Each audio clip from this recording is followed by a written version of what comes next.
All right, so let's get right into it.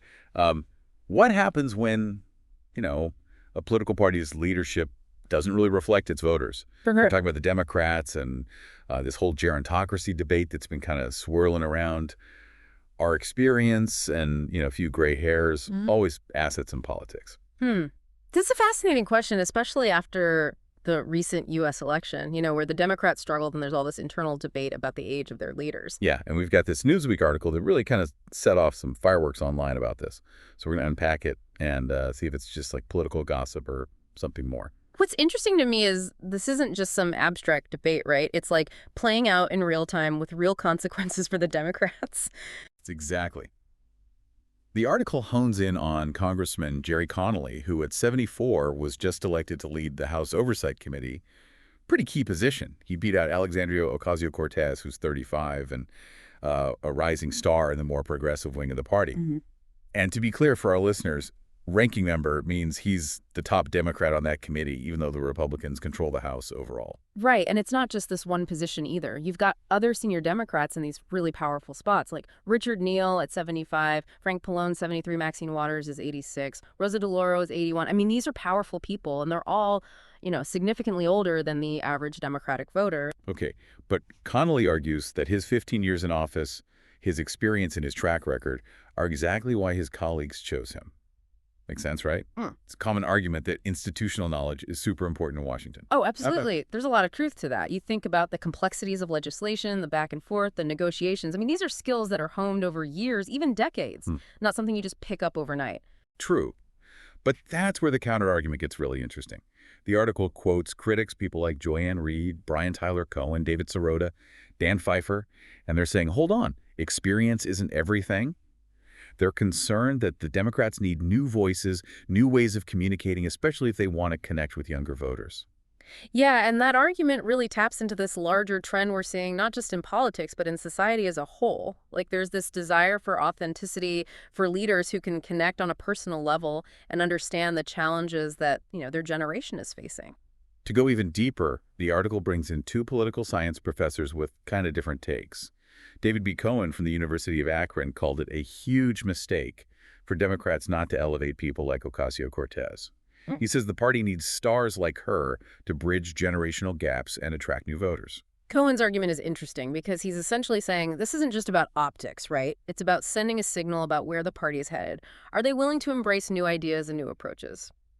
Or are they going to stick with what they know? Then there's Michael Binder from the University of North Florida, who says most voters don't even pay attention to these committee selections. But he does concede that showcasing younger leaders could be a missed opportunity for the Democrats. Yeah, Binder's point is that most folks are busy with their lives and don't follow all the ins and outs of Congress. But you could argue that overlooks something important. Yeah. Symbolism. Whether voters are paying close attention or not, who the Democrats choose to elevate sends a message about their values and what they prioritize. Okay, so we've got experience versus fresh perspectives, generational change connecting with voters. A lot to think about here. But what does this mean for Ocasio-Cortez herself? How did she react to losing out on this position? Well, she took to Blue Sky, that's a social media platform for our listener who might not know, and said, Right. tried my best. Sorry I couldn't pull it through everyone we live to fight another day. Interesting. I can see that being interpreted as disappointment, but also as a sign of resilience. What did the article say about her future in the party? Well, there were some calls for her to seek other leadership roles. And Maryland Representative Glenn Ivey, who's observed her career, commented on her evolving approach to legislating. He even said, I'm quoting here, "She seems to have changed her approach to legislating, and I think she's figured out how to rock the boat without tipping it over." That's pretty high praise. Definitely. And maybe a sign that even though she didn't get this particular position, she's still a force in the Democratic Party. Absolutely. And this whole situation really highlights why this whole gerontocracy question is so fascinating. It's not just about age. It's about the soul of the Democratic Party, its direction, its identity, and its ability to connect with a changing electorate. It really begs the question, is this a temporary thing? Or is there a bigger, more significant shift happening within the Democratic Party? I think it's too early to tell for sure, but what's clear is this debate isn't going away anytime soon. And it raises some big questions. Can the Democrats overcome this generational divide and find a balance that works for everyone? What does this mean for their chances in future elections? And here's where it gets really interesting. This dynamic isn't just limited to politics. Think about businesses, organizations, even your own friend groups. It's that age-old question of how to balance the value of experience with the need for fresh perspectives. It's something we all grapple with. Such a good point. Hmm. This gerontocracy question isn't just about the Democrats. It's a reflection of a much broader tension playing out across society. Exactly. And how we navigate that tension is going to have a huge impact on the future, not just of the Democratic Party, but on all of us. As we kind of dig deeper into this whole gerontocracy thing, one thing that really stands out to me is how it intersects with this concept of representation in politics. Who gets a seat at the table and whose voices are actually being heard. That's a good point. It's not just about age. It's about who gets to shape those decisions that affect all of us. Exactly. And when you look at the demographics of the Democratic Party's base, it's pretty clear that there's a gap between who their leaders are and who they're representing. The article touches on this, kind of hinting at this disconnect between the party and those younger voters who are looking for leaders who get their experiences and priorities. Right, and that's where someone like AOC comes in. She represents this new generation of progressive leaders who are pushing for change on things like climate change, healthcare, economic inequality. And she's not alone either. Yeah. You've got Ilhan Omar, Ayanna Pressley, Rashida Tlaib. They're all shaking things up, bringing those fresh perspectives. And sometimes they get criticized for being too radical, too disruptive. But you could argue that their willingness to challenge the establishment is exactly what the Democrats need to stay relevant and energize their base. It's like they're forcing the party to look in the mirror and confront some uncomfortable truths about its own dynamics and its relationship with its voters. Exactly. And that can be a little unsettling for those who are used to being in charge. Okay. But it's also an opportunity for growth and evolution. Now that we've explored both sides of this argument, I'm curious about the media's role. The article mentions a bunch of commentators like Joy-Ann Reid and Brian Tyler Cohen who are pretty vocal about this need for generational change. Do you think the media is kind of driving this debate? Or are they just reflecting a real concern among voters? I think it's a bit of both. The media definitely shapes public discourse, but they're also responding to the concerns and anxieties of their audience. It's a kind of feedback loop. So the media picks up on something that's already out there, and then by covering it, they make it bigger, which then leads to more public discussion. Exactly. And in this case, I think the media is reflecting a genuine concern among Democrats, especially younger voters, about where the party's headed and whether they can actually deal with the challenges we're facing. It goes beyond just age, though, right? It's about ideology, policy priorities, and what the Democratic Party ultimately stands for. Oh, for sure. It's about whether the Democratic Party can truly represent the diversity and dynamism of American society. The article quotes Dan Pfeiffer, Obama's former communications director. He says, "Valuing seniority over political and messaging chops is exactly how Democrats got into this mess in the first place." That's kind of harsh. Is he saying experience doesn't matter at all? I don't think he's dismissing experience entirely. I think what he's saying is that there's a danger in putting seniority above other crucial skills, like being able to connect with voters emotionally, communicate effectively, craft messages that resonate with people. So it's not enough to have the right policies. Yeah. You also have to be able to sell them, tell a story that people can buy into. Right. And that requires a different set of skills than just knowing how to work the system. You could argue that those skills are even more important in today's world with social media and the 24/7 news cycle. Absolutely. In this environment, knowing how to cut through the noise and communicate clearly is critical. And that's where someone like AOC shines. She's a master of social media, comfortable on camera. She's not afraid to speak her mind. Exactly. She understands how to use those tools to build a movement and engage people in a way that a lot of traditional politicians just don't. It's interesting to think about how she got her start. She challenged this powerful incumbent Democrat, Joe Crowley, who was considered a shoo-in for Speaker of the House. And nobody thought she could win. But she ran this grassroots campaign, focused on progressive values, and pulled off this huge upset. I bet that's a little unsettling for some of these established Democrats. It shows that even the most powerful people are vulnerable if they don't connect with their constituents and deliver. It's a wake-up call for sure. And it's not just the Democrats. We're seeing challenges to the status quo across the board as voters demand more from their leaders. So this whole gerontocracy thing is just one part of a bigger shift happening in politics. Exactly. It reflects this growing disconnect between people and their government, a feeling that the system's rigged, and this desire for leaders who will actually fight for them. That's a powerful force driving change all over the world. And it's one the Democrats should be paying attention to. They could harness that energy and channel it into a real movement for change.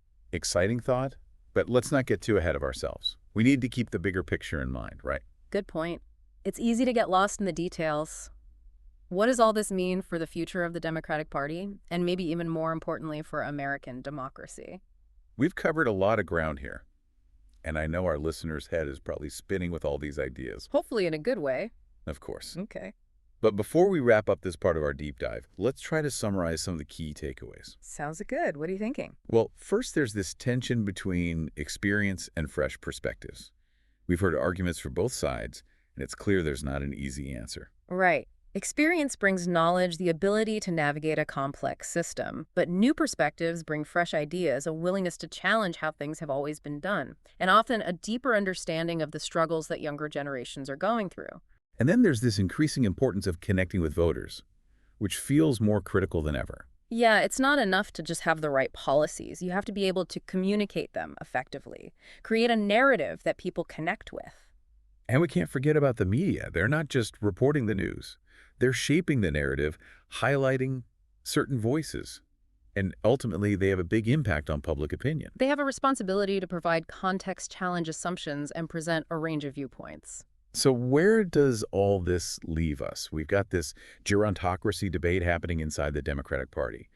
But as we've discussed, it's really just a small piece of a much bigger conversation about representation power and who gets to shape the future. And that conversation is happening everywhere, not just in politics. From businesses to classrooms, from social movements to artistic communities, people are demanding a seat at the table and a voice in the decisions that affect their lives. And that's a good thing.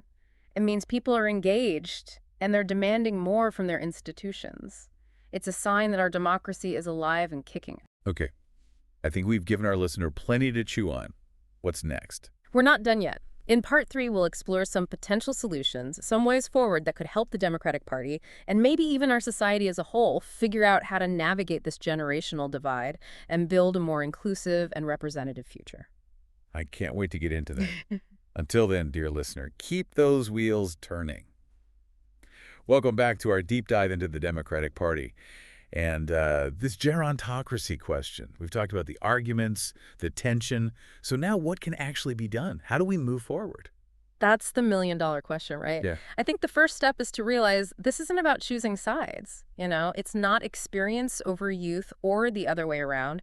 It's about figuring out how to use the best of both. So instead of this youth versus experience framing, it's more about collaboration, finding ways for those groups to learn from each other. Exactly. What if instead of competing for those top leadership spots, senior Democrats actually mentored younger members, like sharing their knowledge and helping them navigate the whole Washington scene? I like that, kind of like a political apprenticeship. That could help bridge the gap, ensure a smoother transition of power later on. And on the other side, those younger members could bring new ideas to the table, challenge those old ways of thinking, help the party connect with more voters. Okay, so mentorship is a good starting point. But how would that actually work in practice? What specific steps could the party take? Well, they could set up formal mentorship programs, pair up experienced lawmakers with these rising stars. They could also encourage more teamwork on policy stuff, give younger members a chance to lead on issues that really matter to them. So it's about real involvement, not just token representation. And it goes beyond what happens just within the party, right? Yeah. It's about how they talk to voters, too. Oh, absolutely. The Democrats have to develop a message that works for both their longtime base and those younger, more diverse voters who are really key to their future. The article talked about how good AOC is with social media and reaching younger audiences. Right. That's a perfect example. The party could learn a lot from her and other rising stars who are really good at digital communication. They got to meet voters where they are. Embrace those new platforms. Yeah. Try different approaches.